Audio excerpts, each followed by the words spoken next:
Na štai ir baigti darbai su RS7. RS7 darėm žvaigždėtą dangų. 1100 lempučių plus 2 praskriejančios kometos. Tai štai tokį grožį mes turim.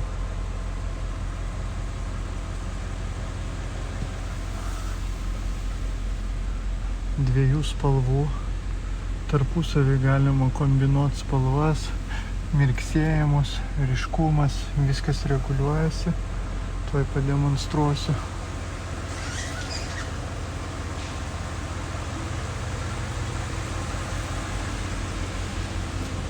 Viskas užėmė lygiai 3 dienas. Štai taip atrodo pas mus iš galo.